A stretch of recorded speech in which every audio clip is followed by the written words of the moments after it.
আওয়ামী দুঃশাসনের সময় যারা আওয়ামী লীগের নেতা পরিচয় দিয়ে এখানে নেতৃত্ব করত, তাদের দ্বারা আপনারা বিভিন্ন সময় আপনারা নির্যাতিত হয়েছেন। আপনাদের শরীরে প্রহার করতে তারা দ্বিধাবোধ করে নাই। আর ভাষা এবং চালচলন তো ছিল ঔদ্ধত্যপূর্ণ। এই ঔদ্ধত্যপূর্ণ মানুষকে আল্লাহ পছন্দ করে না। আজকের যে তাদের অবস্থা, এটা তাদের অর্জন, তারা এটা অর্জন করেছে।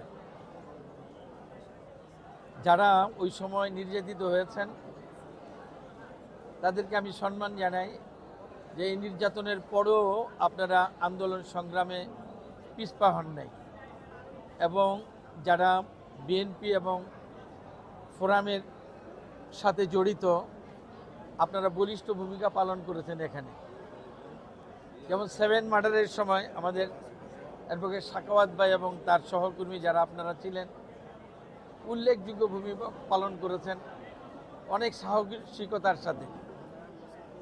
এটা মনে করি এইবারের গৌরব, আমাদের দলেরও গৌরব হয়। তাকে বহিষ্কার করতে হবে, দলে রাখা যাবে না। তাকে ওইখানে সিলেকশনের নেতা বানানো হয়েছে তার অর্থ সম্পদ অবৈধভাবে উপার্জন করার জন্য না, সে জজদের সাথে দালালি করে কন্ট্রাক্ট নিয়ে কোনো জামিন করানোর জন্য না। এগুলো হতে পারবে না। আমি স্পষ্ট কথা বলি, আমার কথা রাখতেও পারেন, নাও রাখতে পারেন, ক্ষুব্ধ হতে পারেন, কিন্তু আমরা চাইব দলের স্বার্থ, আমরা চাইব আমার নেতার নির্দেশ, তারেক রহমানের নির্দেশ মেনে দলের ভাবমূর্তি উজ্জ্বল করার জন্য।